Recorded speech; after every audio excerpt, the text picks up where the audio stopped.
আসসালামু আলাইকুম, hello viewer, সবাই কেমন আছেন? আমি আছি আপনাদের সাথে সৈয়দ তৌসিফ। আপনি যে ভিডিওটি দেখছেন, এই ভিডিওর উপরে এবং নিচে একটি ফ্রেম আসছে। তো এই ফ্রেমটি কিভাবে তৈরি করতে হয় আর এই ফ্রেমটি কিভাবে ভিডিওতে অ্যাড করতে হয় আর এই ফ্রেমটি অ্যাড করলে আপনার ভিডিওটি দেখতে অ্যাকচুয়ালি কেমন লাগে, আজকের ভিডিওতে তা নিয়ে আলোচনা করব। এটি কিভাবে তৈরি করবেন, এটা আপনার ভিডিওতে আপনি কিভাবে অ্যাড করবেন, সম্পূর্ণ প্রসেস আজকে ভিডিওর মাধ্যমে দেখাবো। তো মনোযোগ সহকারে সম্পূর্ণ ভিডিও দেখুন এবং এটাও আপনি নিচে অ্যাড করে নিন।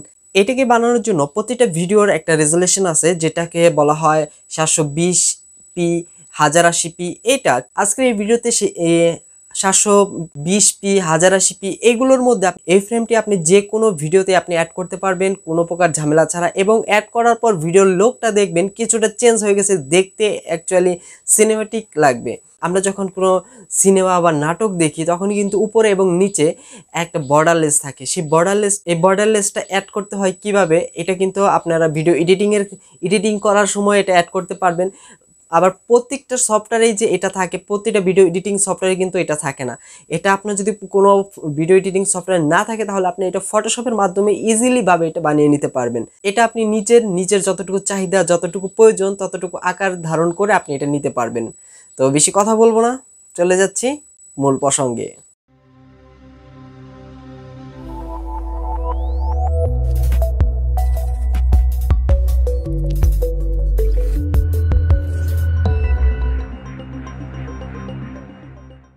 তো সর্বপ্রথম হচ্ছে আমাদের ফটোশপটি ওপেন করে নিতে হবে। ফটোশপটি ওপেন করার পর এখান থেকে ফাইল অপশনে যাব। ফাইল অপশন থেকে নিউ অপশনে ক্লিক করব।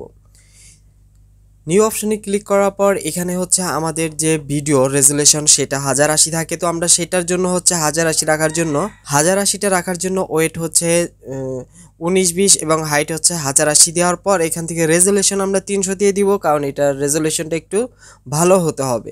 তারপর হচ্ছে এখানে ব্যাকগ্রাউন্ড কালার যেটা থাকবে সেটাকে আমরা ট্রান্সপারেন্ট এটা করে দিব, ট্রান্সপারেন্ট করে দিচ্ছি। তারপর হচ্ছে ক্রিয়েট অপশানে ক্লিক করছি।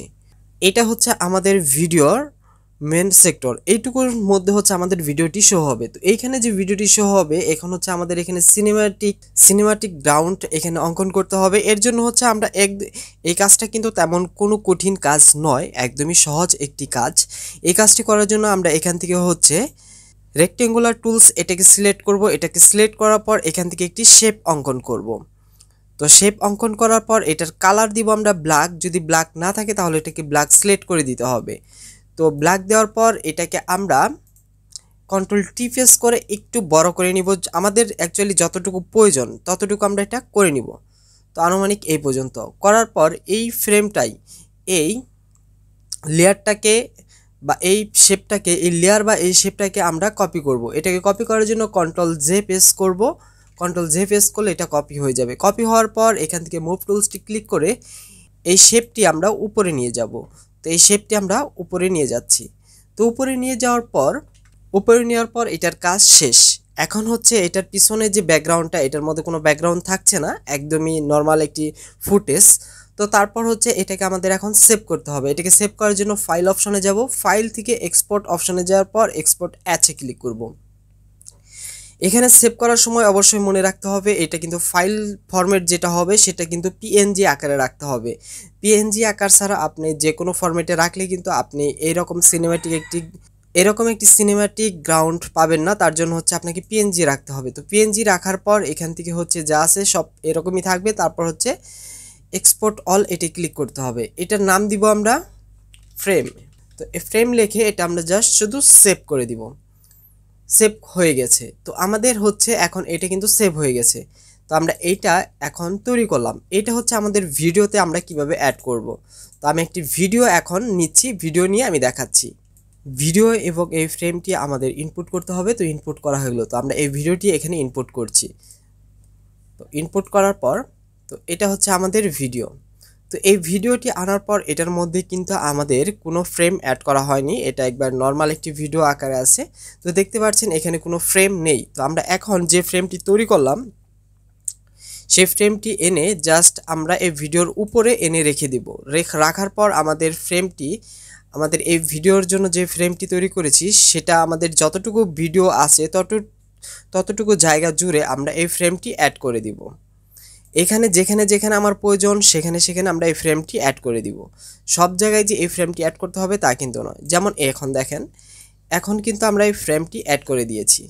এই হচ্ছে ফ্রেমটি অ্যাড করার পর সিনেমেটিক দেখতে একটু লুকিংটা কিন্তু দেখতে একটু চেঞ্জ হয়ে গেছে, এখন দেখতে কিন্তু অন্যরকম লাগছে, আর এখন দেখতে কিন্তু অনেকটা ভালো লাগছে অ্যাকচুয়ালি। আর যখন এটা আমরা ডিলিট করে দিচ্ছি তখন দেখতে এরকম লাগছে, অ্যাকচুয়ালি তেমন একটা ভালো আসছে না, বা সিনেমাটিক একটি ভাব এখানে আসছে না। তো আমরা এটাকে যখন আবার আনছি তখন দেখেন এই ফ্রেমটি কিন্তু এখন এখানে দেওয়ার পর খুবই সুন্দর এবং খুবই ভালো লাগছে। তো এইভাবেই হচ্ছে আপনারা এই ফ্রেম তৈরি করে আপনারা ভিডিওতে অ্যাড করে রেন্ডারিংয়ে দিয়ে আপনারা এটা এক্সপোর্ট করতে পারবেন। আজকে এই ভিডিওটি ছিল ফ্রেম, মানে ভিডিওর মধ্যে আপনি কিভাবে একটি সিনেমাটিক ফ্রেম অ্যাড করবেন সম্পূর্ণ প্রসেসটা বুঝিয়েছি, এবং আপনি আমার ভিডিওটি দেখে অন্তত বুঝতে পারছেন যে ফ্রেম থাকলে আসলে ভিডিওটা দেখতে কীরকম লাগে আর কতটা সুন্দর দেখা যায়। তো এই ফ্রেমটা কিন্তু আপনার চাহিদা, আপনার যতটুকু সাইজ প্রয়োজন আপনি কিন্তু ফটোশপের মাধ্যমে বানিয়ে আপনি কিন্তু এটা ইউজ করতে পারেন। ছোট্ট একটি কাজ, এই ছোট্ট একটি কাজ কিন্তু বিশাল বড় উপকার করে থাকে। তো আজকের ভিডিও ছিল এই পর্যন্তই। তো সবাই সুস্থ থাকবেন, ভালো থাকবেন, দেখা হবে পরবর্তী কোনো ভিডিওতে। আল্লাহ হাফেজ।